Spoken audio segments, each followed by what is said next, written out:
아멘, 아멘, 아멘, 할렐루야, 아멘, 아멘, 아멘. 주 안에서 우리 또 평안을 전하며 오늘 참 좋은 날입니다. 비상한 때 더욱 복음으로 하나님이 참 은총의 시간을 허락해 주셔서 우리로 하여금 영원히 흔들리는 세상 그리고 변하는 사람들 사이에 믿을 게 아무것도 없는 줄을 더욱 알게 하시는 때, 그때 우리는 영원히 변하지 않는, 사람은 풀과 같고 그 영광은 풀의 꽃과 같아서 풀은 마르고 꽃은 시들어도 영원히 변하지 않는 주의 말씀이 있다. 그게 바로 너희에게 전한 복음의 말씀이다. 그러면 폐에 일어나고 이제 우리에게 결론 딱 잡고 이제는 결코 허망한 이론이나 학설이나 또 우리의 어떤 감정과 우리의 경험과 상식을 따라 살아가는 허무한 불안한 그런 삶을 이제 끝을 내고 진짜 이제 듣고도 안 됩니다, 마음이 결정이 안 됐습니다 하던 이런 배부른 얘기 이제 끝을 내고 얼마나 우리가 살아가고 보고 또 의지하고 또 기대했던 것들이 얼마나 한순간에 허무하게 될 수 있는지를 어느 때보다 더 절절하게 경험할 수 있는 바로 이때 이제 우리는 이미 듣고 있었지만 알고 있었지만 그러나 더욱 분명한 진리의 확신 가운데 승리하는 삶을 살아가도록, 영원한 삶을 살아가도록 이제 우리가 결론 내렸습니다. 성경을 더 알고 싶다. 하나님, 살아계신 하나님의 말씀을 정말 정확하게 알고 정확하게 믿어서 정말 가장 쉬운 믿음의 길 걷고 싶다. 이런 각오와 결심으로 출발한 우리 복음의 진수 로마서 우리 같이 함께 그 여행을 하고 있는 중입니다. 지난번 시간까지 우리는 참 핑계할 수 없도록 우리가 드러난 우리의 실상을 이렇게 보았습니다. 먼저 그 로마서는 그 1장에서 이미 1장 1절에서 17절 사이에 사실 이 로마서를 통해서 말하고자 하는 복음의 내용에 가장 중심되는 내용들을 결론처럼 이미 딱 선포하고 정리해 주고, 그리고 그 일이 왜 그러한가를 하나하나 풀어줘가는 가운데 1장 17절에 보면 복음에는 하나님의 의가 나타나서 믿음으로 믿음에 이르게 하나니 기록된 바 오직 의인은 믿음으로 말미암아 살리라 라고 이제 말씀하시면서 복음의 선포를 해 주셨습니다. 거기에 등장하는 말 하나님의 의, 사실은 우리가 긴 생각 없이 우리가 의로워야 하나님 앞에 나갈 수 있어요. 근데 당초에 에덴에서의 그 슬프고 끔찍한 비극이 일어나고 난 뒤에 범죄를 하고 난 다음에 이 의와 정반대되는 죄에 빠져서 그 비극에서 스스로 헤어나올 수 없는 그 비참한 운명을 그냥 모든 역사와 존재를 통해서 이렇게 증거되었고 우리가 보고 알고 있습니다. 개인의 삶에서도 마찬가지고요. 그래서 하나님의 의, 하나님이 입혀주시는 그런 의가 없이는 죄 문제를 해결하지 않고는 하나님 앞에 나갈 수가 없어요.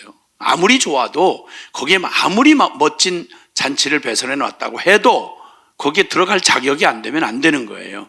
그런데 그런 의로움을 스스로 찾을 수가 없는 우리에게 하나님의 의가 준비됐다. 그 다음에 그 의를 누리는, 하나님이 준비해 놓은 우리에게서는 나올 수 없는 하나님의 의를 누리는 길이 오직 믿음이다.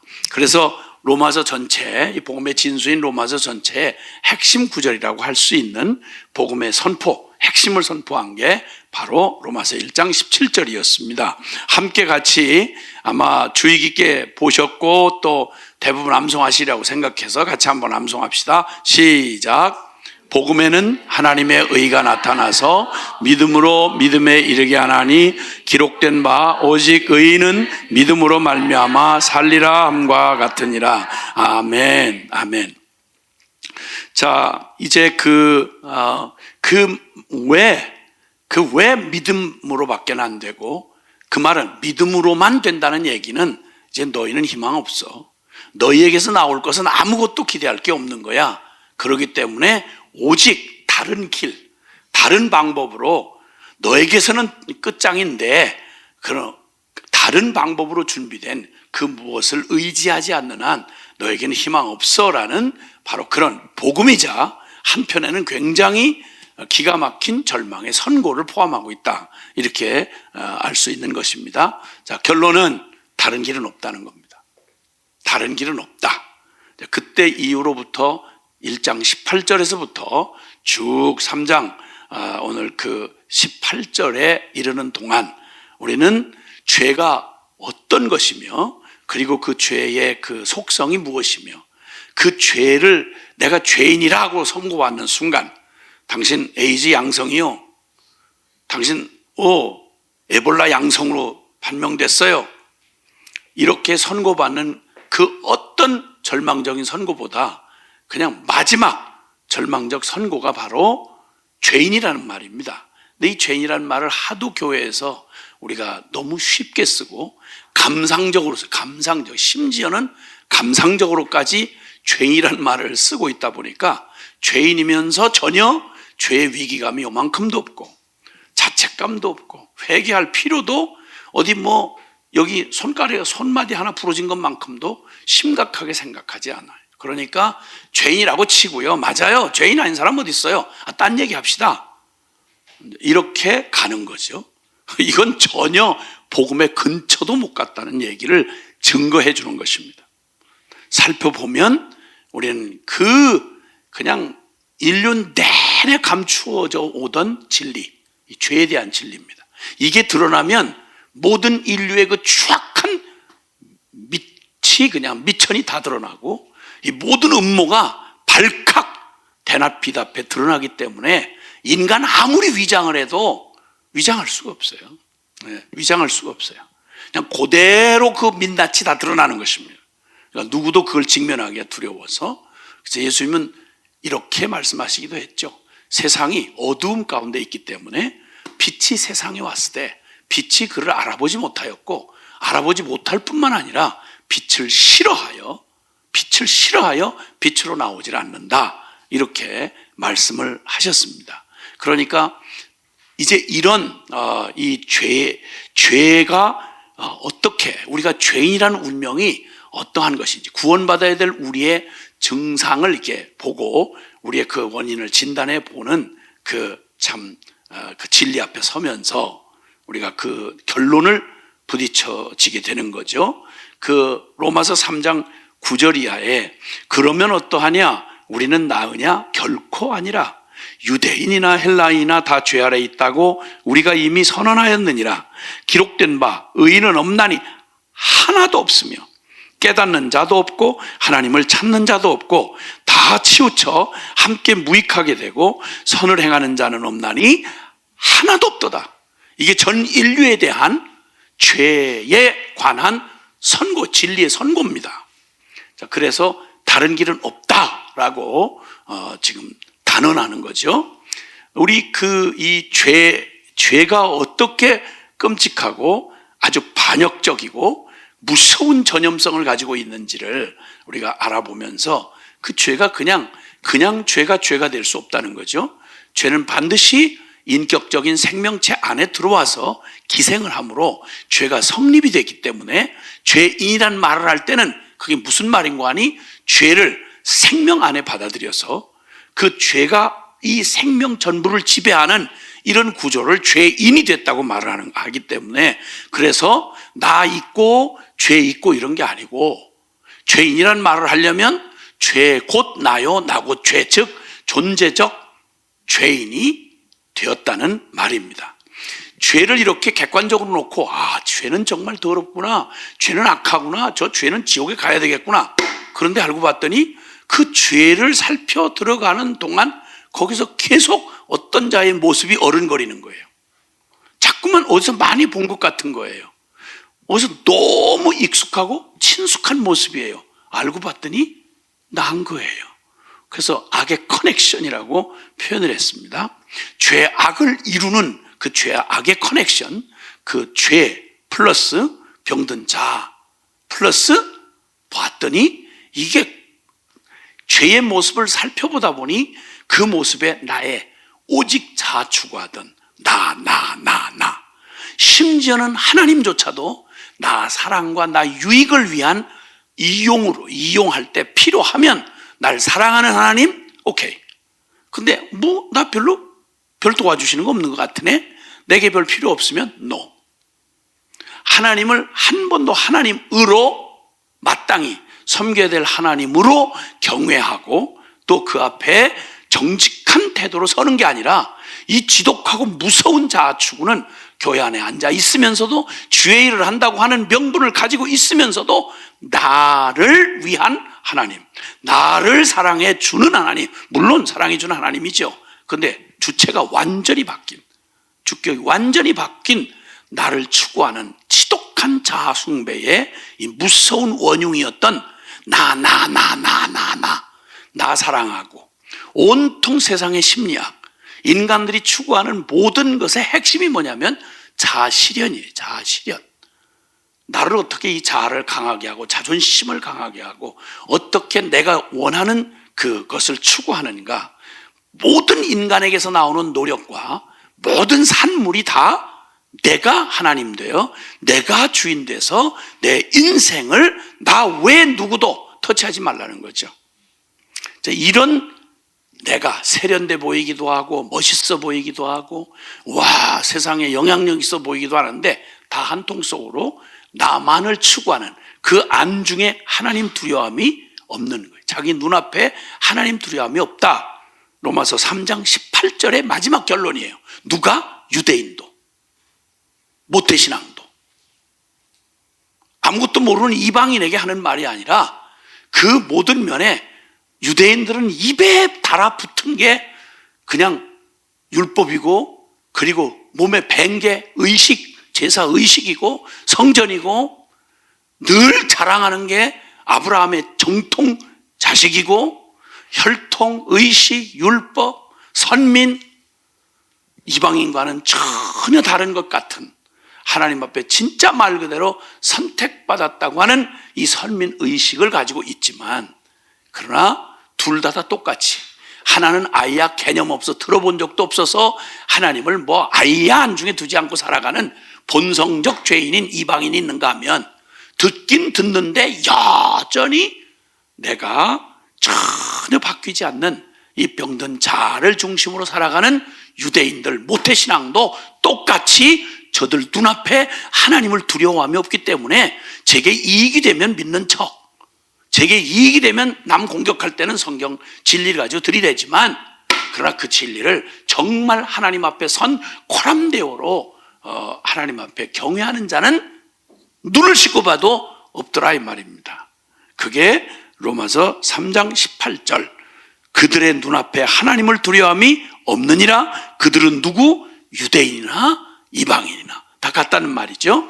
그래서 이제 죄를 그 무섭고 끔찍한 죄, 옳고 그름, 선과 악, 그리고 또 죄와 의, 이거 그냥 누가 특별히 교육을 받지 않아도 벌써 보면 우리는 누가 설명하지 않아도 저것들 진짜 그냥 두면 안 돼 이러고 막 사회적으로 공분을 하고 막 정죄하고 판단하는 걸 보면 분명히 의식이 있다는 거예요. 정확하진 않지만 분명히 악보다는 선이 옳고 죄보다는 의가 옳다는 정도의 개념은 있는 거예요. 그럼에도 불구하고 뻔히 알면서도 선을 택하는 게 아니라 제 이익을 위해서는 선이든 악이든 상관없어요. 그래서 본질상 진노의 자식이었던 바로 인생들의 그런 문제를 진단하면서 이 악을 이루는 커넥션, 죄 플러스 병든 자아, 그리고 그 병든 자아의 죄가 드러나는 병든 자아의 모습을 보다 보니까 성경이 그토록 말해왔던 에덴 동산에서 하나님의 말씀을 대적하면서 야 무시해, 네가 좋은 대로 하는 게 그게 자유야, 이렇게 저주받을 겁없는 하나님을 밀어내고 하나님 말씀을 저버리도록 부추겼던 이 거짓, 이 속이는 자, 거짓의 아비, 그 반역자, 참소하는 자, 그 사탄의 그 속성이 그대로 죄를 통해 그대로 드러나고 그 죄와 하나가 된 나의 그 옛 사람, 나의 병든 자아가 고스란히 그 모습이 드러나는 거죠. 그러고 보면서 아하, 따로 떼서는 생각 안 되는 바로 그런 우리의 존재적 비극적 운명을 보았습니다. 심판과 멸망이 우리의 주어진 운명이라는 걸. 그래서 나로서는 안 된다. 거기에 어줍지 않게 그래도 뭐 열심히 남보다 조금 더 죄 덜 짓고 조금 교회 열심히 나가고 조금 더 애써 보면 안 될까요? No. 최선으로도 율법으로도 결코 불가능하다. 하나님의 의에 도달할 수가 없다. 그래서 3장 23절에 모든 사람이 죄를 범하였음에 하나님의 영광에 이르지 못한다 라고 최후 선고를 하면서 다른 길은 없다 라고 결론이 났습니다. 이제 인간 편에서 내 편에서 도저히 이제 나로서는 안 된다는 절망 앞에 털썩 주저앉고 무슨 길로도 백방을 찾아봐도 더 이상 하나님을 떠나 이 죄 가운데 빠진 운명을 가진 인간에게서는 나올 게 아무것도 없는 거예요. 그럴 때 우리는 드디어 성경이 보여주는 복음의 분수령, 사람으로서는 안 된다. 그러나 하나님은 하실 수 있다. 바로 이 분수령이 우뚝 솟아오르는 것입니다. 그게 3장 20절 그리고 21절이었습니다. 한번 같이 다시 한번 보게 됩니다. 보죠. 로마서 3장 20절 시작. 그러므로 율법의 행위로 그의 앞에 의롭다 하심을 얻을 육체가 없나니 율법으로는 죄를 깨달음이니라. 이제는 율법 외에 하나님의 한 의가 나타났으니 율법과 선지자들에게 증거를 받은 것이라.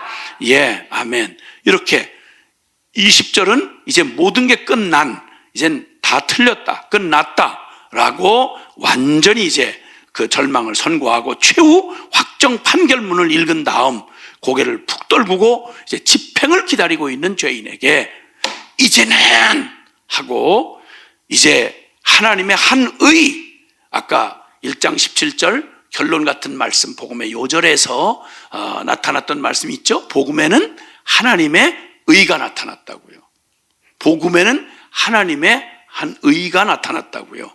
그런데 여기 지금 21절에 자, 이제 다 끝났고 이젠 다른 길은 없다 라고 결론 난 그때, 그러나 땅에서는 끝났고 인간에게서는 끝났지만 그러나 이제는 하고 고개를 들도록 하게 하시고는 하나님이 스스로 일어나셔서 그리고 내가 이젠 하리라 라고 말씀하시는, 선포하시는 하나님의 한 의를 제시해 주시는 그게 이제 드디어 시작됩니다. 자, 여기서 하나님의 의가 나타났다. 그 말은 이 하나님의 의는 하나님의 구원의 지혜와 능력, 이것을 나타내 주는 겁니다. 하나님의 한 의라고 하는 건 하나님 구원의 한 능력과 지혜인 것이죠. 자, 그래서 이제 주님이 우리에게 보여주시는 하나님의 능력을 지금 우리에게 보여준 복음의 분수령을 통해서 잠시 이제 보자면, 저기 율법으로는 안 된다. 하나님은 의로우시기 때문에 그분에게는 의롭지 않은 게 있을 수가 없어요. 그분이 주셨던 율법도 그 유대인들이 계속 지금도 우리가 율법을 지킵니다, 율법을 하면 안 됩니까 하고 묻는 그 율법, 그거 공의예요. 하나님의 공의. 그건 변하거나 잘못되거나 그런 게 아니에요. 그 율법으로 주셨는데 그 율법으로는 안 된다. 율법은 뭐냐면 그냥 말하자면 행위의 약속인데, 행위의 언약인데, 해라, 말하라, 정의로우신 주님께서 기준을 딱 세워주시고 하면 이 말 순종할 수 있으면 생명이고 이 말 거절하고 불순종하면 멸망이다, 심판이다, 이렇게 주신 말씀이에요. 그리고 이 공의는 만약에 그 말을 지키지 못하면 그냥 멸망이에요, 심판이에요. 순종하면 살고요. 그게 율법이에요. 그러니까 반드시 그렇게 지켜 살아야 돼요. 저기에 필요한 건 긴 말 필요 없이 하라면 하고 말라면 말고 가라면 가고 서라면 서야 되는 거예요. 얄짤없어요. 그럼 99가지 지켰는데 한 가지를 실패했습니다. 그러면 그래도 99가지 잘했는데요, 그런 건 공예는 없어요. 99번 잘하다가 한 번 딱 어겼다. 그러면 그 한 번 어긴 것 가지고 심판받아야 돼요. 커트라인이라는 말이 있잖아요. 커트라인 말. 커트라인이라는 말 있잖아요. 10계명은 커트라인이에요. 커트라인. 그건 목적이 아니고 커트라인이에요. 그건 요 점수에서 단 1점이라도 빠지면 그건 얄짤없이 그 밑에 이하에 10점부터 몇 점까지 이렇게 98점 소용없어요. 그거 다 커트라인에 걸리는 거예요. 이거는. 그 율법의 최고한 지점은 어디냐? 마음과 뜻과 정성과 목숨을 다해서 하나님을 사랑하고 그 이웃을 내 몸과 같이 사랑하는 주님의 원래 원형의 생명, 그걸 얘기하는 거예요. 이걸 이룰 수가 없어, 우리에게서는. 왜? 존재적으로 죄인이니까. 우리에게 익숙한 건 의가 아니라 죄고 선이 아니라 악이에요. 그러니까 이 존재를 가지고 아무리 바들바들 떨면서 본성과 싸우면서 율법을 지키려고 애를 쓰다가 9가지를 지켰는데 10계명 중에 한 가지를 아뿔싸 깜빡 그것이 놓쳤네요.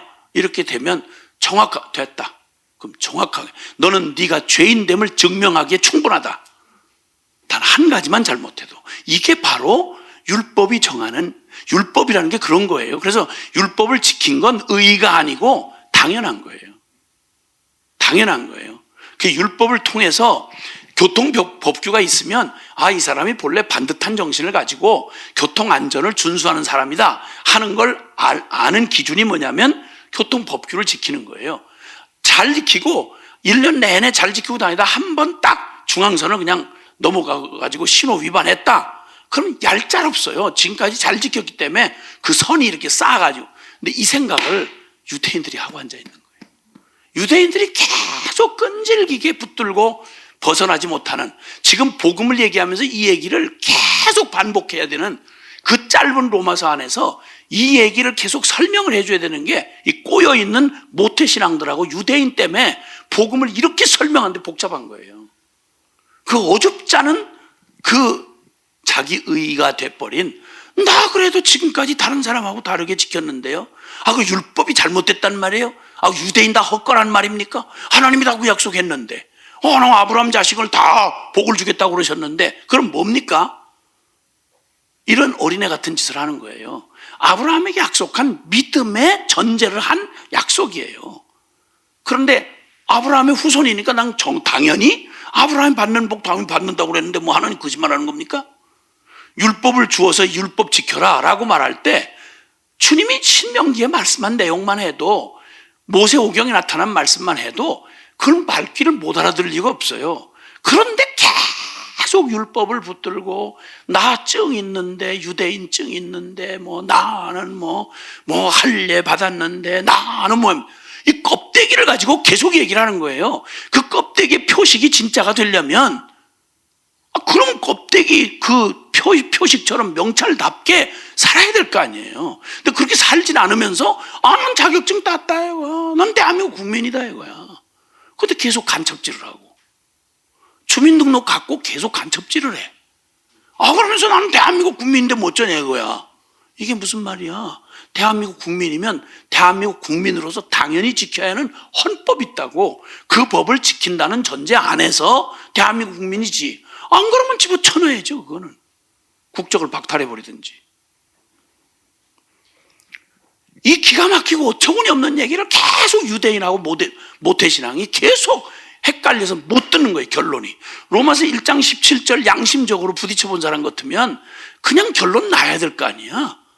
복음에는 네가 열심히 해서 점수 잘 따가지고 하나님 앞에 한결없이 살아가지고 이러면, 듣다가 안모태 같은 경우는 처음 들으면서 말씀이라고 있습니까? 그럼 죽으란 얘기지 그렇게 살라고 하는 얘기입니까? 이러고 그냥 금방 알아들어요. 근데 엉뚱한 데다가 이게 뒤엉킨 유대인들이 그렇게 못 알아듣는 거예요. 그러니까 유대인이나 이방인이나 그러면서 계속 반복하는 말을 하는 것입니다. 어쨌든 그래서 그 율법은 왜 율법을 가지고는 안 된다고 하느냐? 율법이 잘못된 게 아니라 율법을 지킬 수 없는 존재적인 죄인인 네가 아무리 율법을 가지고 흉내를 내고 아무리 그걸 한다고 해도 네가 항상 한 번도 빈틈없이 율법의 요구를 네가 다 지킬 수 있는 거 아니지 않냐? 그럼 입을 막아야지. 그런데도 계속 그래도 나는 남 모르는 율법을 가졌는데, 나는 신학 학위를 가지고 있는데, 그게 너하고 무슨 상관이냐? 너하고 반드시 지켜야 되는 거예요. 행위가 필요해요. 그런데 그것 가지고는 도저히 그거 가지고는 안 되니까 이제 판결 받은 거예요. 율법으로는 죄를 깨닫게 할 뿐이다. 율법의 기준을 딱 세워주고 나니까 어줍지 않은 유대인 자존심, 어줍지 않은 그냥 모양으로 그 예식했다 주님, 나는 예배했다 하는 말이 얼마나 그게 거짓되고 가증한 것인지를 율법 조문에 부딪힐 때마다 안 되는 거예요. 안 되는 거예요. 그 역사 전체를 통해서 증명했잖아요. 이스라엘이 증명했잖아요. 성전 가운데 놓고 얼마나 우상숭배로 더럽혔는지, 율법을 가지고 있으면서 얼마나 이스라엘 안에 불법과 포행과 간음과 그 악독함이 이방인보다 더 더러웠다니까요. 그런데 종교적인 모습을 가지고 있는 거야. 그럼 오늘날 교회 안을 좀 들여다보자고요. 우리의 내면 안을 좀 들여다보자고. 우리가 복음의 교리를 좀 안다는 거 하고, 바깥 세상에서 있는 거짓말, 사기, 분당, 거기다가 막 권모술수 있어요, 없어요, 교회 안에? 우리의 삶 속에 그런 거 있어요, 없어요? 근데 그게 저기 바깥에 있는 사람은 우리하고 무슨 차이예요? 그것도 교리들이 될 거야? 우리는 영원 속죄를 받았기 때문에, 우리는 단번에 구원을 받았기 때문에. 그건 걱정하지 말고, 교리 걱정은 네가 하지 말고, 너 그렇게 하고 하나님 만날 수 있겠어? 마태복음 7장 21절 이하에 나더러 주여 주여 하는 자가 다 천국에 들어갈 것 아니요, 오직 하늘에 계신 내 아버지의 뜻대로 행하는 자라야 천국에 들어간다라고 말하는 거예요. 나무마다 그 열매를 보아 알 수 있다고 말씀하시고, 같은 마태복음 7장에 같은 7장이 얘기하는 거예요. 말장난하지 말라는 거예요. 나무는 설명이 필요한 게 아니라 열매를 맺으면 그게 사과나무는 사과를 맺으면 사과나무인 줄 알고 됐고, 좋은 열매를 맺으면 좋은 나무, 나쁜 열매를 맺으면 나쁜 나무인 줄 알면 되지. 그걸 뭐 연구가 필요하냐? 그걸 뭐 논문이 필요하냐 그거? 주여 우리가 그래도 귀신 쫓아내고, 주여 우리가 능력도 행하고 선자 노릇도 했는데요. 입 닥쳐라. 난 너를 도무지 알지 못하니 이 불법을 행한 자야, 떠나가라. 주님이 하신 말씀이에요. 말씀을 듣고도 똑같이 복음을 못 들은 사람은 그만둬 놓고도 똑같이 듣고도 운명이 갈라진다. 그게 마태복음 7장 마지막의 얘기예요. 잘 아시는 대로 모래 위에 집을 지은 사람하고 반석 위에 집을 지은 사람, 이 사람을 뭐라고 비유를 했냐면, 말씀을 듣고도, 내 말을 듣고, 예수님 말을 직접 다 들었어요. 그 당시에 예수님 말을 직접 듣고도, 복음 다 알고도, 신학 다 똑같이 하고도, 교회에서 다 직분 맡고도, 그런데 듣는 바 그 말씀이 그냥 듣고 행치 않는 자는 꼭 모래 위에 집을 지은 자 같아서, 들을 때 막 감동받아서 은혜 받았어요. 막 멋있는 예배 드리고 집회하고 막 사진 찍고 뭐 증명사진 패주고 다 했는데, 전혀 언제 거기 집 지었는지 알 수가 없도록, 뭐 바람만 뭐 씩 불고 뭐 이렇게 버리면 언제 거기 있었던 흔적도 없이 그냥 와르 무너서 이렇게 된다 이거예요. 듣고도 행치 않는 자가 모래 위에 짓는 집을 짓는 자와 같아서 어리석기 짝이 없는 자다. 그러나 지혜로운 자는 반석 위에 집을 지어가지고 들은 바 결단하고 그 들은 바의 생명의 말씀에 자기 자신을 전부로 걸어서 순종을 하는 거야. 그걸 가지고 살아가는 거예요. 그렇게 한 사람이 지혜롭지 않냐. 아무리 생명의 도라지만 그걸 듣기만 하고 그렇게 행치 아니하면 생명이 어떻게 너하고 상관이 있겠느냐. 이거 어려워서 못 알아듣겠어요. 유치부 학생도 알아들을 거 아니에요 이거. 근데 그렇게도 그때 서기관, 바리새인, 장로, 대제사장들 다 듣고 거품 물고 그 말하다가 양심에 찔리니까 처음에는 못 알아듣겠다고 하다가 못 알아들어서 못 알아듣나요? 듣기 싫으니까 안 듣는 거죠. 그 나중에는 핑계 알 수 없이 드러나니까 그 말하는 진리 대신 예수님을 십자가에 못 박아 죽여버렸단 말이에요. 이게 주여 주여 하던 모태신앙이요, 유대인들이 하던 짓이다 말이에요.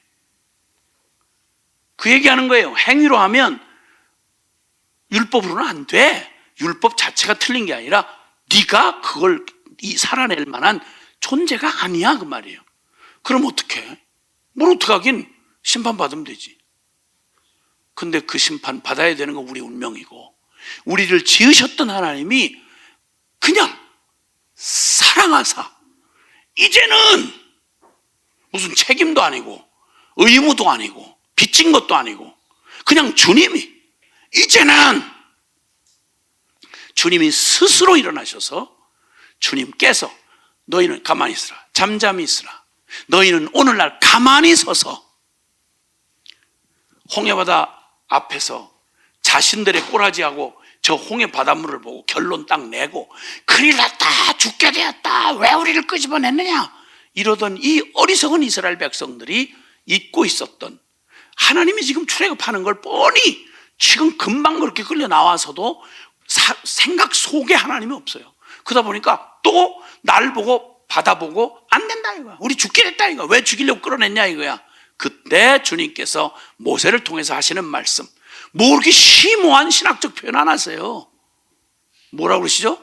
너희는 가만히 서서 네가 언제는 덜만해서 지금 출애굽하고 나오는 거냐? 네가 지금 처음부터 다 하나님도 할 수 없는 걸 하나님이 하시는 거 아니냐? 그럼 가만히 좀 있어라. 가만히 좀 있어라. 무슨 주접에 지금 계산기 들이대면 네가 뭐 할래? 계산기 가지고 너 할 만한 실력이 있냐? 아니 그럼 계산 나왔다고 치자. 해결할 능력 있어? 어떻게? 홍해바다 네가 갈를래? 다리 놓을래? 가만히 있어. 오늘 너희는 가만히 서서 너희를 구원하시는 여호와의 구원을 보라. 아멘? 보라. 그 얘기예요. 그 주님께서 너희는 가만히 있어. 이제는 내가 하겠어. 어떻게? 하나님의 다른 의, 하나님의 한 의를 준비하셨다는 거예요. 그게 로마서 1장 17절에서 말하는 복음에는 하나님의 의가 나타났다. 그런데 저 의는요, 하나님의 의 중에 기본적인 건 공의예요. 율법을 통해서 나타난 공의예요. 공의는 눈은 눈이고 이는 이고 죄짐은 심판받고 그거예요. 그게 공의예요. 근데 그 공의로 해서는 살 길이 없으니까 공의 외에, 그러나 공의를 충분히 충족하고도 남는 공의의 한 다른 하나님의 의를 준비해 놓으셨다. 그러니까 비밀이에요. 이게 비밀이에요. 그 하나님의 복음에 나타난 하나님의 의는 일반 상식 가지고는, 인과응보의 상식 가지고는 하나님 없는 인간들의 이 차원에서는 도저히 생각해낼 수 없는 하나님 차원의 전능하시고 하나님이신 선하신 하나님만이 이뤄내실 수 있는 바로 그 하나님의 의를 말하는 거예요. 그 의가 복음의 의라고 할 수 있다면 그 의의 특징이 뭐냐? 그것은 율법이 반드시 그렇게 지켜 살아야 하는 명령을 주는 율법이라면 이 복음의 의는 그 하나님의 계명대로 살 수 있게 하는 의다 이 말이에요. 그렇게 살아가게 하는 의다 이 말이에요. 차원이 다르죠. 그래서 율법은 행위를 요구하지만 그러나 저 복음의 의는, 신비한 저 복음의 의는 믿음을 요구하는 거예요. 그래서 차이가 하늘 땅 차이예요. 다 다른 거예요. 자, 그러면 그 두 가지의 뚜렷한 특징이 이렇게 반드시 지켜 살아야 되는 계율을 준 것이 율법이라면 복음의 의는 그 계율을 살 수 없는 자에게 살아갈 수 있도록 해주는 의, 살아서 움직이는 생명의 성령의 법이 되는 그 말이 바로 복음의 의가 되고, 근데 이것은 바로 율법은 내가 주체라면 저 복음의 의는 주체가 바로 하나님이 주체가 되시는 거예요. 그렇게 살게 하는 하나님이 주체가 되는 거고, 율법은 내가 살아야 하는 내가 주체가 되는 거예요. 근데 나로서는 안 되니까 율법은 안 된다는 거고, 그래서 이제는 다른 하나님의 한 의를 준비해 놓으셨다, 이 결론에 이르는 거예요. 여기까지 이 결론에 이르렀을 때 복음의 분수령으로 뚜렷하게 너는 안 된다, 그러나 하나님은 하실 수 있다. 이제 알겠니? 너는 안 된다, 그러니까 하나님은 하실 수 있다. 그러면 남는 건 딱 하나다. 모든 일은 내가 다 할게. 내가 하는 그 일에 너는 믿음으로 참여하기만 해라. 배에 타라. 배는 내가 만들 테니 너는 타기만 해라. 이 말이에요. 그 얘기예요. 그러니까 여기서 말하는 복음에 나타난 오직 의인은 믿음으로 산다 할 때 이 믿음이란 우리가 생각하는 따위에 이거 잘못 명확하게 안 하면요, 복음을 아무리 들어도 말짱 도루묵이에요.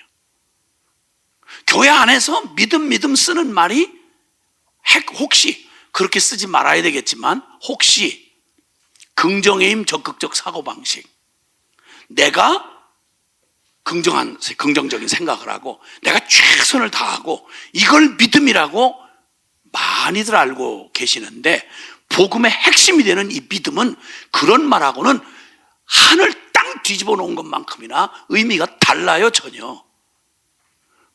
복음에서 말하는 믿음은 행함의 반대 개념이에요. 그래서 행위로는 안 된다, 오직 믿어야 된다라는 말은 행위와 믿음을 짬뽕할 수가 없다고요. 그런데 이 믿음을 내가 나 열심히 믿을 거예요, 내가 힘을 다해 볼 거예요, 난 믿음이 좋아요, 이렇게 하는 유의 흔한 말, 그 믿음이라는 개념하고 복음이 말하는 믿음이라는 개념은 질 자체가 전혀 섞일 수가 없는 거예요. 이걸 못 깨달으면, 이건 복음이 아니고는 정확한 복음의 이 도리를 알지 못하면 아무리 애를 써봤자 내게서 나오는 믿음이란 이해가 다 그거밖에 안 돼요. 이걸 못 벗어나면 십자가는 날마다 이게 장식용이고 그저 구원의 확신용, 무슨 구원인지 모르지만 하여튼 구원의 확신용, 이거밖에 안 되는 거예요. 그러니까 로마서는 그냥 컬컬할 때, 그냥 흔들흔들할 때 그래서 구원을 확신해 주는, 내가 이렇게 한번 구원받은 건 뭐 영원히 구원하다, 이거 뒷받침해 주는 구원론 정도로만 로마서를 이해하는 수가 많았더라 이 말이에요. 이건 핵심을 그냥 빠뜨리고 잃어버린 얘기죠. 굉장히 중요한 얘기죠. 자, 그래서 이제 이 결론이 여기까지 왔다면 이제 복음 안의 비밀을 이제 드러내셔야 할 시간이에요. 도대체 하나님은 어떻게 이런 하나님의 의라고 하는 이 일을 이뤄냈을까? 하나님의 의를 어떻게 이뤄내시는가? 라고 하는 복음의 비밀이 바로 이제 복음의 분수령을 통과하면서 이제 드러나게 됩니다. 3장 24절부터 로마서 3장 24절부터 26절까지요. 로마서 3장 24절부터 26절입니다. 시작. 말미암아 하나님의 은혜로 값없이 의롭다 하심을 받은 나, 하나님이 그의 피로써 믿음으로 말미암는 화목제물로 세우셨으니 이는 하나님께서 길이 참으시는 중에 전에 지은 죄를 간과하심으로 자기의 의로우심을 나타내려 하심이니 곧 이때에 자기의 의로우심을 나타내사 자기도 의로우시며 또한 예수 믿는 자를 의롭다 하려 하심이니라. 아멘. 아멘. 아멘. 자, 이제 이 복음에 가장 딜레마가 있다면, 하나님이 우리를 사랑하시고자 하는데 문제는 이 죄인이 돼버린 우리가 머리끝부터 발끝까지 우리가 나라고 철석같이 믿고 내 존재가 되어버린 나의 병든 자아는 그냥 말 그대로 악의 커넥션에 붙들려 있는, 악의 커넥션에 붙들려 있는 바로 그런 운명이에요. 그래서 결국은 나는 죄 없이는 설명이 안 되는 병든 자아요. 그리고 병든 자아는 하나님의 대적자인 진노의 자식인 사탄에게 고스란히 사로잡혀 있는 거예요. 그러니까 죄인으로 이게 본질적으로 하나님 앞에 진노의 자식이라고 하는 이 운명, 죄인이라고 하는 운명을 가지고 태어나서 죄의 노예로 살다가, 그러니까 죄에 질질 끌려다니는 죄의 종으로 살다가 결국 죄와 함께 심판받는 게 바로 내가 태어나서 나라고 알고 있고 내가 지금 주체가 돼서 살아가는 죄인이 된 나라고 하는 운명이란 말이에요. 근데 그 나를 주님이 이제 구원하시기 위해서, 주님 나를 어쨌든 하나님 그 죄로 말미암아 빚어진 결과는 하나님과 영원히 끊어진 거죠. 그러니까 구원을 분명하게 말하면 하나님을 만나야 살아요. 가지가 끊어진 가지가 살아남는 건 접붙임을 당해야 그 진기를 바라서 살 수 있다고 말이에요. 그러니까 하나님 없는 얘기, 구원, 하나님 없는 무슨 도덕적인 삶, 하나님 없는 사회를 정의롭게, 이런 말은 있을 수가 없는 얘기라니까요. 그 모든 얘기는 뭘 전제로 하는 거 아니? 하나님과 우리가 함께 해야 되는 거예요. 임마누엘 할 수 있어야 되는 거예요. 근데 천국과 지옥보다 먼 얘기가, 존재적으로 거룩하신 하나님이, 존재적으로 거룩하다는 말은 죄를 요만큼도 존재적으로 받아들이실 수가 없는 분이에요. 그런데 우리는 존재적으로 죄인이야. 그러면 천국과 지옥이 먼 것보다 못하지 않게 하나님과 죄인인 우리 사이가 영원히 해결이 불가능한 가장 먼 거리란 말이에요. 이걸 해결해야 되는데, 딜레가 뭐냐면 하나님 전능하시니까 무에서 유를 창조하실 분일 수 있으니까 뭐든지 하실 수 있어요. 근데 하나님 못하는 게 있어요. 그분은 죄를 용납하실 수가 없어요. 그럼 어떻게 하면 좋아요? 나는 사랑하는데 내가 곧 죄고 죄가 나니, 나를 사랑하여 구원하려니 죄를 심판해야 되겠고, 죄를 없애야 되니까 죄를 심판하자니 내가 죽겠는 거야. 왜? 나 곧 죄, 죄 곧 나니까. 그러니까 이걸 공의로 했다가는 해답이 안 나오는 거예요. 그런데 하나님은 의로움을 포기할 수는 없고, 그러니까 이게 딜레마란 말이에요. 내 죄는 심판하시면서, 죄는 그냥 없앨 수가 없거든요. 심판을 해야 되는 거예요. 하나님의 의로. 하나님의 심판을 하자니 내가 죽겠고, 심판을 안 하면 영원히 하나님과 함께 할 수 없고, 이게 딜레마란 말이에요. 이걸 해결해야 되기 때문에 비밀이에요. 우리를 구원할 수 있는 게. 그래서 십자가의 복음은, 육에 속한 사람은 아무리 학문적으로 지적으로 탐구하고 논리적으로 꽤 맞춰서 되는 일이 아니에요. 이건 우리의 차원을 넘는 하나님의 수준의 이야기이기 때문에. 아멘. 네. 성령께서 가르쳐 주셔야 되는데, 내용은 알고 보면 너무 단순해요. 그냥 들어도 알 수 있잖아요. 아이들도 알아들을 수 있죠. 예. 죄가 내 안에 있으면 하나님 날 사랑해야 되겠는데, 하나님은 본성상 죄를 심판하시는 분이야. 하나님이 나를 만나 주셔야 내가 구원이 이루어지겠는데, 나를 만나 주자니 심판이 일어나야 되겠고, 심판을 하자니 죄 곧 나요, 나고 죄니까 내가 죽겠고, 그러니까 심판할 수도 없고 안 할 수도 없고, 그런데 살려내기는 해야 되겠고, 그러니까 주님이 비밀스러운 하나님의 역설적인 구원의 방법을 준비해 내실 수밖에 없는 거였죠. 그게 그 복음의 비밀을 우리는 여기 지금 얘기하면서 26절에 그 고민을 얘기하잖아요. 하나님도 의롭고, 하나님이 죄를 용납한다거나 하나님을 그냥 두고 우리를 사랑했기 때문에 이런다, 이건 그분 존재로 있을 수가 없어요. 그러니까 하나님도 의로우시면서, 하나님 의로우려면 죄에 대한 심판을 하셔야 의로운 거예요. 그러니까 하나님도 의로우시고, 또 믿는 자도, 예수 믿는 자도 의롭다 하려 하심이라. 이게 이제 구원의 조건이에요. 그럼 어떻게 이렇게 하느냐는 거예요. 그 얘기를 24절에 이 딜레마를 해결하시는 주님이 24절에 시작. 그리스도 예수 안에 있는 속량으로 말미암아 하나님의 은혜로 값없이 의롭다 하심을 받았느니라. 하하. 여기서 속량이라는 말이 등장을 해요. 속량. 속량이라는 말은 누군가 스스로 완전히 노예로 팔려가는 저 노예를, 자기 몸값을, 빚을 못 갚아서 노예로 팔려가는, 고대시대에 팔려가는 그를 너무너무 불쌍히 여겨서 그를 해주고 싶어요. 근데 그 공의로 말하면 빚을 갚아야만 나올 수 있어요. 근데 못 갚아, 평생을 다해도. 그래서 그냥 팔려가는 거예요. 그럼 자기 스스로는 구원할 수가 없어. 근데 옆에 사람이 좋은 말로, 아이고 주인님, 그냥 대강 좀 봐줘요. 그 빚 못 갚으면 어떡해요? 그래도 사람 살아야지, 놔주세요. 이건 공의를 무시하는 게 되는 거예요. 그건 안 돼요. 네가 인심 쓰면 네가. 근데 아무나 그렇게 할 수 없어요. 실력이 있어야지. 그걸 갚을 수가 있어야 돼. 돈이면 돈 있는 부자가 그러면 되겠는데, 영원히 해결할 수 없는, 심판 아니고는 해결 못 되는 죄의 빚을 졌다면 누군가 그 생명으로 생명을 대신해서 빚을 갚아줘야 돼. 그래서 그 몸값을 그 사람의 자격으로 다 대신 공의를 충족시켜서 다 갚아주고, 그리고 이제 빚 문서를 딱 찢어버리고, 자 이제 넌 자유야, 이 빚하고는 상관없어, 이렇게 하는 걸 속량하다, 이렇게 말한단 말이죠. 그런데 이 속량이 돈의 속량이면 돈만 주면 되겠는데 영원히 죄가 요만큼도 있어서는 안 돼.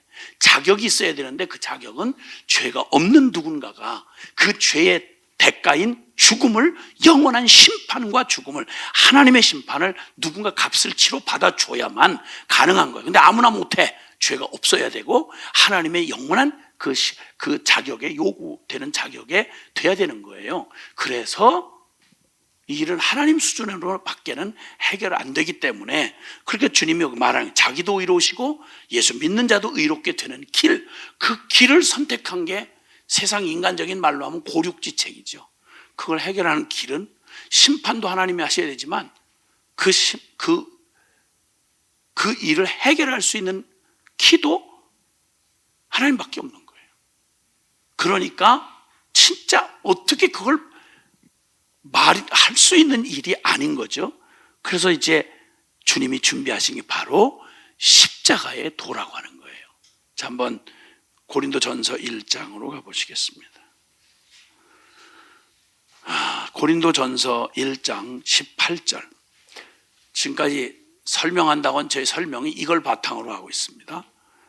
고린도전서 1장 18절부터 25절까지입니다. 시작.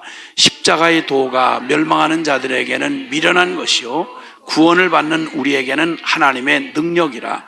기록된 바 내가 지혜 있는 자들의 지혜를 멸하고 총명한 자들의 총명을 폐하리라 하였으니 지혜 있는 자가 어디 있느냐?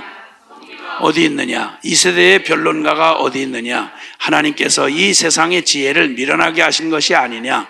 하나님의 지혜에 있어서는 이 세상이 자기 지혜로 하나님을 알지 못하므로 하나님께서 전도에 미련한 것으로 믿는 자들을 구원하기를 기뻐하셨도다. 유대인은 표적을 구하고 헬라인은 지혜를 찾으나 우리는 십자가에 못 박힌 그리스도를 전하니 유대인에게는 거리끼는 것이요 이방인에게는 미련한 것이로되 오직 부르심을 받은 자들에게는 유대인이나 헬라인이나 그리스도는 하나님의 능력이요 하나님의 지혜니라. 하나님의 어리석음이 사람보다 지혜롭고 하나님의 약하심이 사람보다 강하니라. 뭐 비교할 수 있는 차원이 다르신 얘기죠. 그런데 그 하나님이 우리의 보기에 미련해 보이고 우리의 보기에 약해 보이는 어떻게 십자가의 얘기를, 십자가를 어떻게 우리에게 주시냔 말이에요. 십자가를 우리 인간의 차원에서 생각할 때 이해할 수가 없는 거예요. 거리끼고 이해할 수가 없고 미련해 보이고. 그런데 십자가의 도가 멸망하는 자들에게는 미련하지만 구원을 얻을 사람에게는 하나님의 능력이라. 그 십자가의 그리스도야말로 하나님의 지혜요 하나님의 능력이다, 이렇게 말하는 거예요. 하나님 구원의 지혜와 능력이 무엇으로 나타나는 거 아니? 십자가의 비밀로 나타났단 말이에요. 아멘. 예. 그래서 이제 주님이 이 십자가의 도를 준비해 놓으시고 아까 말씀한 앞에 우리 읽었던 로마서 3장 24절 26절에 하나님도 의롭고 그리고 예수 믿는 구원받는 우리도 떳떳하고 의로울 수 있는 방법, 그게 뭔가 했더니 그리스도 예수 안에 있는 24절에 로마서 3장 24절에 그리스도 예수 안에 있는 속량으로 말미암아 하나님의 은혜로 값없이 의롭다 하심을 받았다. 완벽한 의를 입는데 그걸 그렇게 되기 위하여 하나님이 예수 안에 있는 속량, 예수를 대신 속죄의 어린 양으로 우리가 받고 당해야 될 하나님의 율법 아래 있는 모든 심판과 죄의 값을 몽땅 완전한 자격을 가지고 깨끗이 지불해 주심으로 그냥 그것도 거저주는 은혜로 이렇게 하나님이 일방적으로 준비해 놓으신 하나님의 은혜로 값없이 우리에게는 값없이 하나님이 그 높고 지고하신 하나님의 의를 그대로 얻은 자 되게 하셨다. 결론을 딱 찍어 놓은 거예요. 이 결론을 딱 찍어 놓은 거예요. 이걸 흔들 만한 다른 어떤 것도 없어요. 천하의 성경이 모두가 소리치며 외쳐왔던 하나님의 비밀, 영원히 불가능했던 인류 구원의 이 완벽한 완벽한 구원을 이뤄내시는 하나님의 지혜와 능력이 바로 이 기가 막힌 한 절에 설명이 되고 있다고요. 예수 안에 있는 속량으로 말미암아 하나님의 은혜로 값없이 의롭다 하심을 얻은 자 되었다. 그게 바로 그리스도를 십자가에 잡아 죽이는 그 끔찍하고 어리석어 보이는 그 일을 통해서 상상도 못할 일을 주님이 치르셔서 우리를 구원해 내셨다 이 말이에요. 아멘. 네, 하여튼 이 엄청난 얘기를 참 감내하기가 우리의 뭐 감정 무슨 뭐 이런 따위로 이걸 감내할 수 있는 얘기가 못 돼요. 그러나 어쨌든 차근차근 살펴보도록 할 것입니다. 자, 고린도전서 2장 6절로 8절도 이것을 비밀이라고 말해주고 있습니다. 고린도전서 2장 6절에서 8절에도 이 심오한 걸 달리 설명할 길이 없는 이 하나님의 심오한 지혜가 담겨 있고 그 전능한 능력이 그대로 드러난 그게 바로 십자가라는 사실을 여기 또 다시 증명해 주는데요. 고린도전서 2장 6절에서 8절 시작. 그러나 우리가 온전한 자들 중에서 말하노니 이는 이 세상의 지혜가 아니요 또 이 세상에서 없어질 통치자들의 지혜도 아니요 오직 은밀한 가운데 있는 하나님의 지혜를 말하는 것으로서 곧 감추어졌던 것인데 하나님이 우리의 영광을 위하여 만세전에 미리 정하신 것이라. 이 지혜는 이 세대의 통치자들이 한 사람도 알지 못하였나니 만일 알았더라면 영광의 주를 십자가에 못 박지 아니하였으리라. 아멘. 아멘. 예, 누구도 눈치채지 못한 하나님 수준의 비밀, 그게 바로 우리의 영광을 위하여 우리를 구원하셔서 하나님의 그 영원한 영광의 형상으로 회복되는 그 엄청난 구원을 위하여 만세전에 미리 하나님이 준비하신 것이고, 그리고 그 수많은 역사의 과정을 통해서 주님 전 존재와 역사를 동원해서 하나님이 이뤄내신 그 지혜가 완벽하게 드러났는데, 그게 어마어마한 사건처럼 보일 줄 알았는데 세상에 로마의 사형수가 돼가지고 자기 백성들에게 배신과 버림을 받고 뻘거벗긴 채 십자가에 매달려 죽는 예수 그리스도 나타났으니 세상에 이걸 어떤 놈이 알아보겠어요? 누가 이걸 알아듣겠냐고. 만약 눈치챘더라면 영광의 주를 십자가에 못 박지 아니하였으리라 얘기하는 거예요. 이걸 못 알아듣는 비밀이라는 거예요. 그래서 비밀이라는 거예요. 그래서 주님의 이 복음의 비밀을 예비하신 이 십자가의 도, 이 십자가의 도를 주님이 이 너무 엄청난 사건이기 때문에 예수님의 그 갈릴 2000년 전 유대 땅에 오신 육신을 입고 오신 예수 그리스도, 가장 초라한 나사렛 청년의 모습으로, 그리고 이단 괴수의 죄목을 뒤집어 쓰시고 로마법에 의해서 사형수로 갈보리 언덕에 뻘거벗겨 가장 비참하게 죽임을 당하고 하나님에게 버림을 받는 하나님의 속죄의 어린 양, 이 초라하고 작은 해프닝같이 보이는 이 사건이 인류 역사를 BC와 AD로 갈라놓았고, 이게 바로 영원한 복음의 분수령, 사람으로서는 역사 전체를 동원해도 인류의 구원은 꿈도 꿀 수 없었던 그 일을 믿기만 하면 이 어마어마한 하나님의 의가 충족이 되고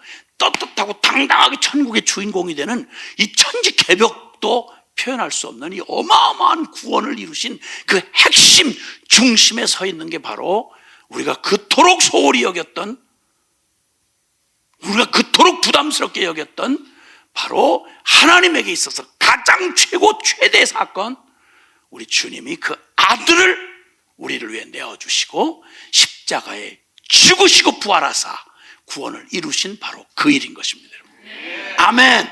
이 복음의 핵심인 것입니다, 여러분. 이 복음의 핵심, 이 복음의 핵심을 누구보다 충격적으로 알았던 바로 이걸 반대하고 펄펄 뛰고 받아들일 수가 없으니까요.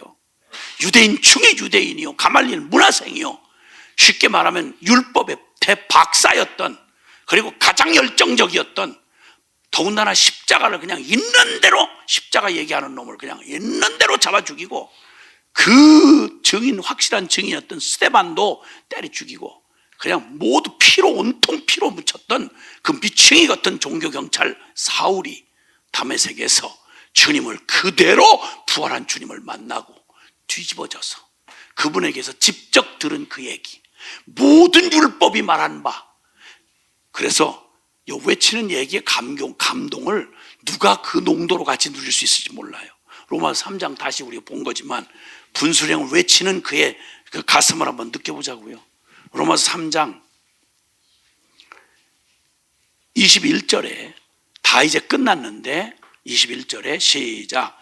이제는 율법 외에 하나님의 한 의가 나타났으니 율법과 선지자들에게 증거를 받은 것이라.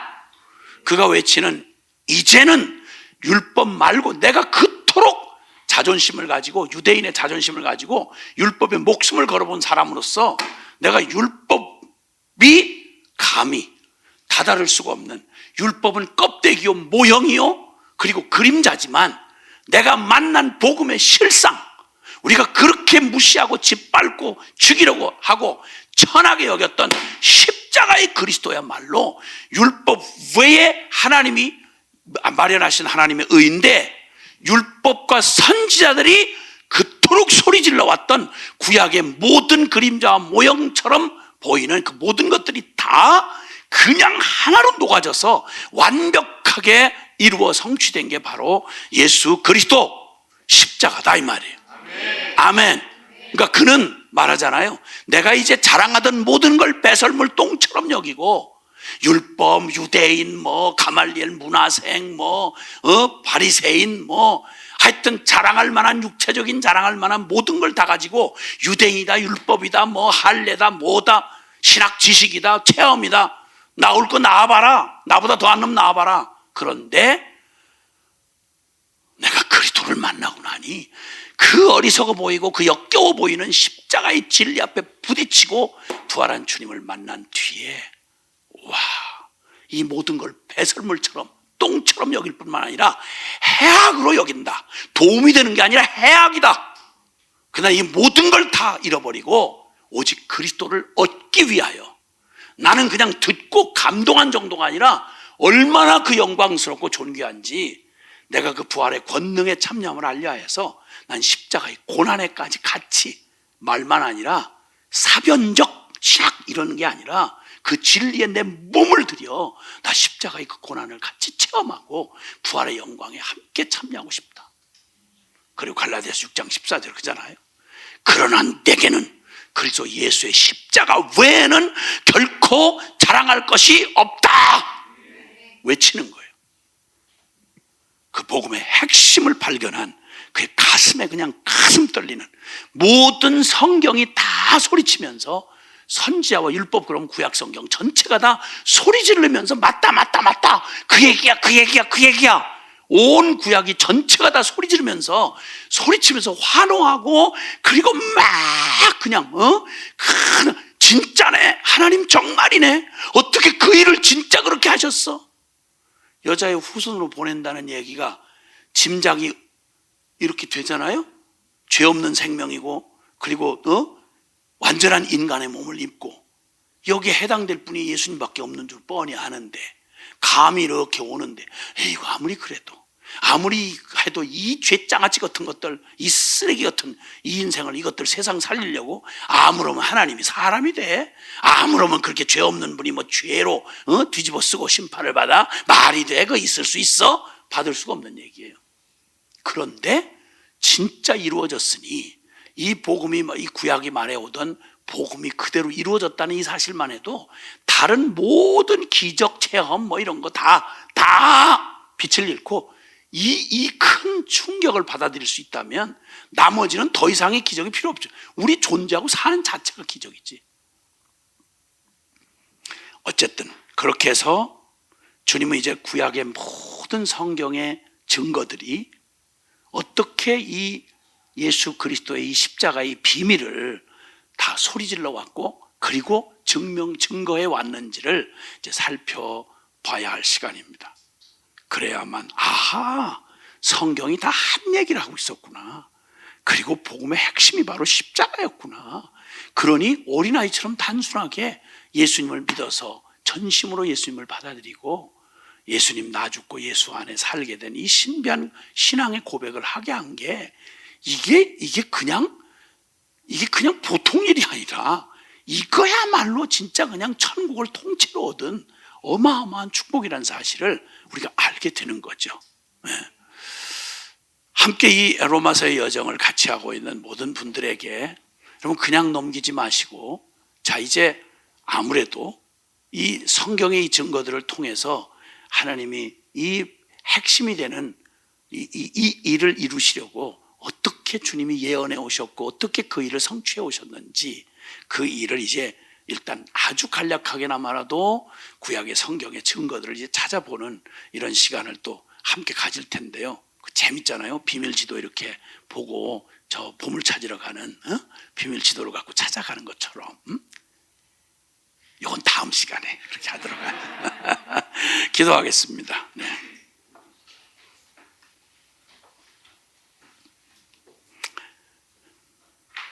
우리가 말로 하기도 이렇게 벅찬데요, 이걸 거룩한 하나님이 당신의 본성적으로 용납할 수 없는, 역겹고 토해내야 하는, 아니 영원히 지옥 심판을 해야 하는 하나님이 이 일을 끝끝내 이루어 가시는, 그냥 이 얘기를 그냥 말로 다 이루어진 얘기를 제목도 안 되는 수준으로 가는 것도 이렇게 벅차면 영혼 가운데 이 일을 이루어 오신, 근데 그 이유가 나 같은 죄인을 향해서 이 일을 이루셨다. 이걸 어떻게 감당을 해야 할 일이죠? 근데 사실이에요. 그게 어떤 역사적 사실보다 더욱 사실이에요. 오 하나님, 기왕에 이토록 놀라운 복을 주셨다면 이걸 글쎄 뭔지도 모르는데 끌러보지도 못하고 대강 안고 다니고 지고 다니고 이고 다니고 믿어드리느라고 그 어처구니없는 짓을 하는, 이 복음을 끌어안고 영혼이 바싹 말라 비틀어진 채로 이리 치이고 저리 끌려다니면서 그냥 모양은 있는데 버리지는 못하겠는데 죽지 못해서 지옥 갈까봐 간신히 그저 그렇게 하는 신앙생활이라는 게 말이 되겠냐는 거예요. 아니에요. 그런 종교생활 없어요. 복음 안에는 그런 하나님의 계획 안에는 없어요. 오 하나님, 우리에게 이 복음의 진수를 알아듣게 하시고 복음의 비밀인 십자가로 나를 인도해 주셔서 그 영광 보게 해주시고, 내 주님 나를 이끌어 주옵소서. 함께 같이 기도하겠습니다. 사랑하신 아버지 하나님 감사합니다. 주님 놀라우신 은혜로, 주님 말로 다 할 수 없는, 주님 상상할 수 없는 일, 나를 지으셨다는 것만 해도 신비하기 짝이 없는 일인데 다 망가진 나를 주님 영원히 사랑하셔서 주님 나를 구원하시는 주님의 십자가의 이 놀라운 이야기, 주님 이 복음을 오 주여 또 들려주시고 또 알게 하시고 더 깊이 말로만 아니라 지식이 아니라 주시옵소서.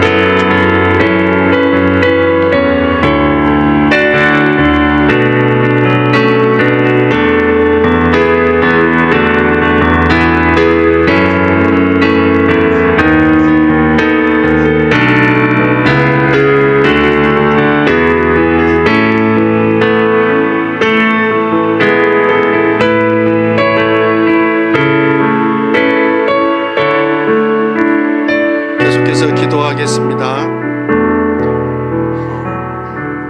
우리는 지금까지 성경이 선언한 것과 같이 우리는 소망이 없이 우리의 갈 길은 정해져 있었던 저 지옥 무저갱으로 떨어져야 될 존재적인 죄인이었습니다. 우리로서는 방법이 없습니다. 탈출구도 없고 우리가 애쓰고 수고해봐도 거기서 벗어날 일은 없습니다. 주님이 그러나 이제는 대반전, 지금까지 주님이 주신 진리의 말씀을 들으면서 그러나 이제는 이 선포가 나오기까지 주님이 살아계신 하나님이 준비하신 건 우리가 상상할 수 없는 그 일, 당신의 하나밖에 없는 하나님이신 아들 예수 그리스도를 십자가에 잡아 죽여야 되는 일이었습니다. 우리 주님 앞에 그냥 지나가지 말고 하나님이 치우신 이제는 그러나 지옥에 떨어질 인생을 하나님 나라로 옮기시는 일이 어떤 대가가 지불되어져 있고 대가가 지불된 만큼 하나님이 우리를 얼마나 사랑하시는지 말도 되지 않는 도저히 이해할 수 없는 그래서 비밀이 되어버린 이 십자가로 우리에게 다가오신 그 사랑 다시 한번 주님 앞에 물으시고 나를 얼마나 사랑하셨는지 주님 앞에 또 잠잠히 또 이 의미가 어떤 의미이고 어떻게 이 복음을 받아야 되는지 다시 한번 주님 앞에 간구하시며 기도하며 나아가시겠습니다. 네, 살아계신 하나님 아버지, 정말 감당할 수 없는 은혜, 도저히 이해가 되지 않는, 도저히 상상할 수도 없는, 어떻게 나 같은 저주받은 인생, 내 안에 나온 것마다 죄악밖에 나올 수 없는 죽어마땅한 인생에게 죄고 나 곧 죄, 나 스스로는 이 저주받은 인생에서 이 지옥의 문턱에서 벗어날 수 있는 이런 나에 하나님 어떻게 나를 사랑하시는지 어떻게 이렇게 사랑할 수가 있으시지 하다 아니, 당신이 하나밖에 없는 아들을 내어주시다니요 그것도 하나님이신 성자 예수 그리스도를 십자가에 내어주기까지 나를 사랑하시다니 이게 창세전에 하나님의 그 구원과 계획이다. 어떻게 하나님 아버지 이제는 그러나 내가 너를 건지고 말 거야. 내 너를 그대로 두지 않을 거야. 이제는 내가 할 거야. 아니 네 의미가 어떻게 다가오는지 아니 의미가 어떤 건지 당신의 아들 예수 그리스도를 십자가에 못 박아 죽이셔야만 하는 하나님 이런 것 이 어마어마한 사랑이 어떻게 우리의 피조물을 우리가 다 이해하며 하나님 그래서 비밀이 되어버린 십자가. 살아계신 하나님 아버지, 그 비밀이 너무 커서 내가 볼 수도 없고 만질 수도 없고 너무 어마어마해서 당신의 하나밖에 없는 아들 예수 그리스도를 내어준 그 사랑이 너무 커서 하나님 그것을 믿는다고 말하지만 무슨 취급을 했는지 보이지 않는다고 해서 얼마나 싸구려 취급하며 그것을 그냥 내동댕이 쳤는지 다시 한번 진리의 말씀을 들으며 제 심령 안에 하나님 이제는 대반전 대역전 너 그냥 두지 않을 거야. 이제 내가 할 거야. 이 의미 속에 당신의 아들의 생명이 담겨져 있는 것을 다시 한번 가슴에 새겨주셔서 감사합니다. 하나님 이대로 살 수는 없겠습니다. 주님 이전처럼 돌아갈 수는 없겠습니다. 나의 삶 나의 모든 전 삶을 동원하여 전심으로 주님을 찾고 찾으며 그 은혜 가운데 달려갈 것을 믿음으로 선포합니다. 하나님 저주받은 인생의 가운데 지옥으로 떨어질 인생 건져주셔서 감사합니다. 하나님 기회를 주셔서 감사합니다. 비밀이라고 말하는 십자가의 도 들려주셔서 감사합니다.